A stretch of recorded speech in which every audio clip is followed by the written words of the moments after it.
ना ठीक है अष्टे ना हील जरा तले ठीक है काफ़ी है इतना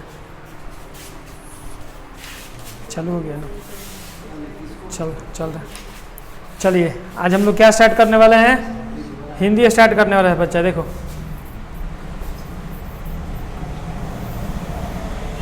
कौन सा क्लास है 12th क्लास है अरे भाई गेटवा उधर से थी कर दो लॉक कर दो उधर से आवाज़ आ रहा है हिंदी में हम लोग कौन सा क्लास के बारे में पढ़ रहे हैं 12th क्लास के बारे में पढ़ रहे हैं 12th क्लास का किताब देखिएगा दिगंत वाला तो दिगंत भाग 2 है दिगंत भाग 1 11th का था और 2 12 क्लास का है इसमें गद्य खंड और काव्य खंड 2 खंड है इसमें किसी को कोई परेशानी नहीं है गद्य खंड जो है वो कविता से संबंधित है और जो काव्य खंड है वो किससे संबंधित है हाँ काव्य खंड कविता से और गद्य खंड कहानी से संबंधित है ठीक है तो हिंदी वाले में हम लोग आज क्या डिस्कस करने वाले हैं गद्य खंड हो गया था सब उसमें टोटल थोड़ा बताइए तो इसमें अभिषेक बातचीत करने का सबसे बढ़िया तरीका क्या होता है आत्मवार्तालाप ठीक है और जयप्रकाश नारायण जो है वो संपूर्ण क्रांति का नेतृत्व कैसे करते हैं हाँ बताओ भाई या ये नहीं मालूम है तो ये बताइए जेपी का अमेरिका प्रवास कैसा रहा जेपी का अमेरिका प्रवास कैसा रहा जेपी का अमेरिका प्रवास बहुत ही कठिन रहा उन्होंने चमड़ा की फैक्ट्री में बहुत काम किए बहुत सारे हिला मत स्टे नहीं रहा गार्डन में भी काम किए थे ठीक है और तिरिच क्या है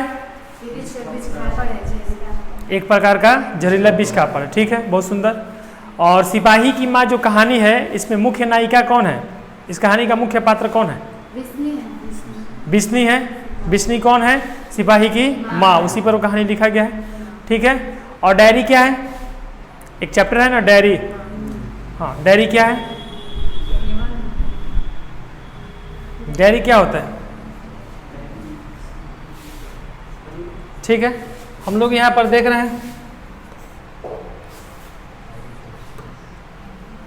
आज हम लोग सूरदास हम लोग गद्य खंड वाला पढ़ रहे थे और गद्य खंड कंप्लीट हो चुका था फिर काव्य खंड चल रहा था लाइट बढ़िया आ रहा है मेरा फेस पे झिलमिला रहा है मतलब काला नहीं आ रहा है चेहरा नो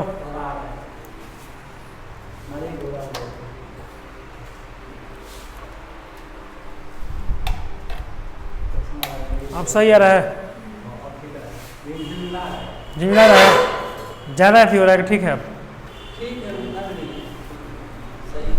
अब ठीक है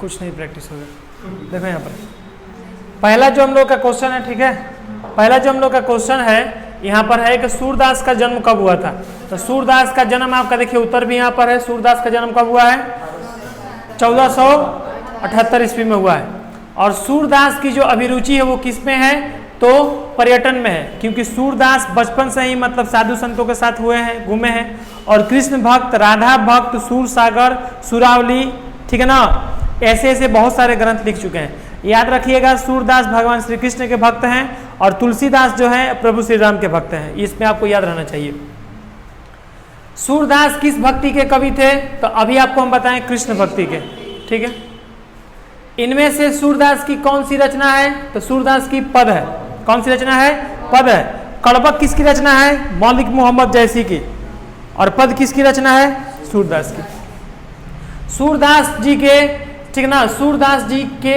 गुरु कौन थे तो सूरदास हाँ तो महाप्रभु वल्लभाचार्य ऐसे वल्लभाचार्य आपका किताब में था लेकिन उनको महाप्रभु मानते थे क्योंकि ज्ञान की प्राप्ति जो था वो शिक्षा वहीं से प्रारंभ हुआ था इनका साहित्य लहरी के रचना कौन थे रचनाकार कौन है भाई तो सूरदास है याद रखिएगा रिक्त स्थानों को भरिए यहाँ पर आप कविता जब हम पढ़ाए थे आपको तो आपको याद होगा उस समय किताब में पढ़ाया जा रहा था जागिए ब्रजराज खाली स्थान है जागिए ब्रजराज कंवर कुसुम फूले कुसुम बंद संकुचित भय भ्रंग लता भूले तो इसमें सही जो जवाब था वो कुंवर था और कुंवर का मतलब क्या है भगवान श्री कृष्ण के रूप में यहाँ मतलब उनके लिए संबोधित किया जा रहा है उनको ठीक है दूसरा चीज इसमें हम लोग ध्यान देंगे यहाँ पर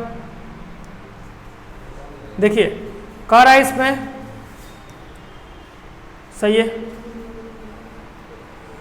चलिए देखिए यहां से, भीगु मलिन रवि खाली स्थान गावत नर नारी। तो रवि का मतलब क्या होता है? प्रकाश, और इसके खाली स्थान में यहाँ पर क्या हो जाएगा? प्रकाश हो जाएगा। तमचुर का मतलब क्या होता है? तमचुर माने मुर्गा, और खग मतलब होता है चिड़िया, पक्षी, ठीक है।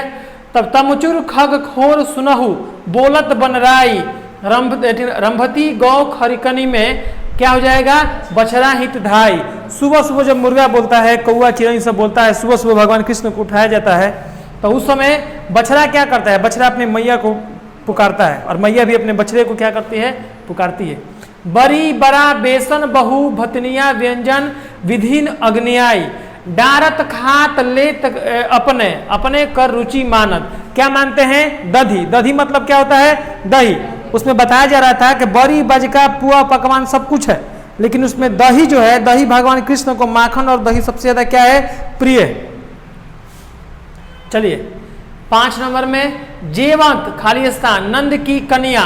नंद की कन्या मतलब क्या होता है? कन्या मतलब गोद होता है यहाँ पर, ठीक है। जेवत खाली स्थान, जेवत मतलब किसको? श्याम को, कृष्ण को, तो श्याम भी या कृष्ण, तो जेवत श्याम नंद की कन्या कछु खात कछु गिरावत। कुछ खाते हैं या कुछ गिराते हैं, उसमें दृश्य में समझाया गया था।